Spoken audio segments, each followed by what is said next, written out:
Le spiritisme est-il une religion? Lorsque les esprits sont venus révéler aux hommes les lois nouvelles de nature qui ont fait du spiritisme une doctrine, ils ont dit: voilà les principes, à vous de les élaborer et d'en déduire les applications. Ce que nous avons fait maintes fois pour les questions scientifiques, nous le faisons maintenant pour la question religieuse. Le spiritisme, en effet, n'est par lui-même qu'une doctrine philosophique bâtie sur des faits exacts et des lois naturelles encore inconnues. Mais par son essence, cette doctrine, en modifiant profondément les idées, touche à toutes les questions sociales et par conséquent à la question religieuse comme à toutes les autres. Est-ce que toutes les philosophies ne s'en occupent pas? Puisqu'elles commentent les bases de toutes les religions, c'est-à-dire Dieu, l'origine et la nature de l'âme. La philosophie matérialiste ne s'en occupe-t-elle pas aussi au point de vue de la négation? Il est même impossible qu'une philosophie n'aborde pas ces questions dans un sens ou dans l'autre. Le spiritisme pouvait donc s'en occuper de son côté, à l'aide des éléments nouveaux qu'il précède. Mais ce n'est pas là ce qui constitue une religion. Autrement, toutes les philosophies seraient des religions. Il faut distinguer l'idée religieuse de la religion proprement dite. L'idée religieuse est générale, sans principe de détail arrêté, sans réglementation quelconque. La religion a un caractère particulier de précision qui consiste non seulement dans une communauté de croyances bien déterminée, mais dans la forme extérieure de l'adoration, dans l'accomplissement de certains devoirs et dans le lien qui unit les adeptes. C'est ce que n'a jamais eu le spiritisme, et c'est pour cela qu'il n'a jamais été une religion. On est spirite parce qu'on sympathise avec l'idée qu'il renferme, comme on est cartésien, platonicien, spiritualiste ou matérialiste, mais non par une profession de foi ou une consécration quelconque.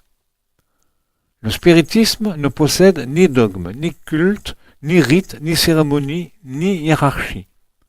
Il ne demande ni n'admet aucune foi aveugle. Il veut voir clair en tout.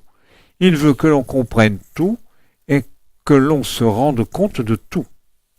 Le spiritisme, écrit Allan Kardec, pose en principe qu'avant de croire, il faut comprendre. Or, pour comprendre, il faut faire usage de son jugement. Au lieu de dire « croyez d'abord et vous comprendrez ensuite si vous pouvez », il dit « comprenez d'abord et vous croirez ensuite si vous le voulez ». Le véritable but des assemblées religieuses doit être la communion de pensée. C'est qu'en effet, le mot « religion » veut dire « lien ». Une religion dans son acceptation large et vraie est un lien qui relie les hommes dans la communauté de sentiments, de principes et de croyances. Le lien établi par une religion, quel qu'en soit l'objet, est un lien essentiellement moral, qui relie les cœurs, qui identifie les pensées, les aspirations, et n'est pas seulement le fait d'engagements matériels qu'on brise à volonté, ou de l'accomplissement de formules qui parlent aux yeux plus qu'à l'esprit. L'effet de ce lien moral est d'établir entre ceux qui le nient, comme conséquence de la communauté de vues et de sentiments, la fraternité et la solidarité, l'indulgence et la bienveillance mutuelle.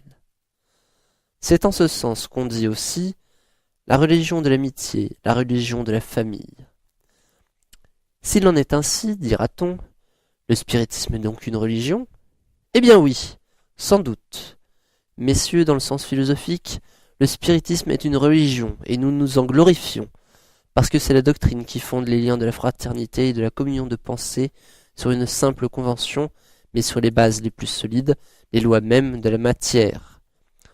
Pourquoi donc avons-nous déclaré que le spiritisme n'est pas une religion? Par la raison qu'il n'y a qu'un mot pour exprimer deux idées différentes, et que dans l'opinion générale, le mot religion est inséparable de celle de culte, qu'il réveille exclusivement une idée de forme et que le spiritisme n'en a pas. Si le spiritisme se disait religion, Le public n'y verrait qu'une nouvelle édition, une variante si l'on veut, des principes absolus en matière de foi, une caste sacerdotale avec son cortège de hiérarchie, de cérémonies et de privilèges. Il ne le séparerait pas des idées, de mysticisme et des abus contre lesquels l'opinion s'est souvent élevée. Louis Céré et Roland Tavernier ont écrit « N'ayons pas peur des mots. Religion, spiritualisme.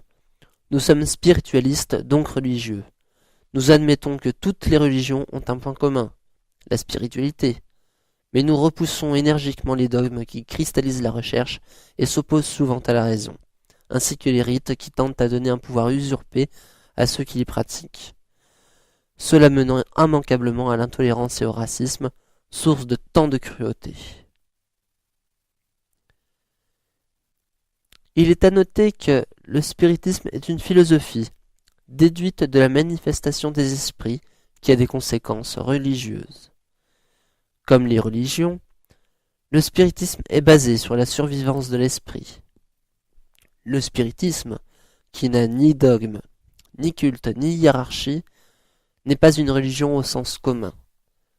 Le spiritisme, qui relie les hommes dans une communauté de sentiments et de principes, est une religion au sens étymologique qui veut dire lien. Pour en savoir plus, nous vous conseillons de lire Le spiritisme est-il une religion ? Discours d'Allan Kardec, que l'on retrouve dans le livre L'Obsession ou en fascicule. Mais aussi Spiritualisme vers la lumière de Louis Céré, son livre second à la page 205. Enfin, nous vous conseillons Allan Kardec, Sa vie, son œuvre d'André Moreille au chapitre 5, Le spiritisme, qu'en savons-nous de l'USFF, deuxième édition, page 31, Histoire du spiritisme de Arthur Conan Doyle, célèbre pour Sherlock Holmes. Donc vous le retrouverez dans ce livre au chapitre 24, intitulé Aspect religieux. Mais aussi la revue Spirit de 1908 à la page 590 et la revue Spirit de 1908 à la page 739,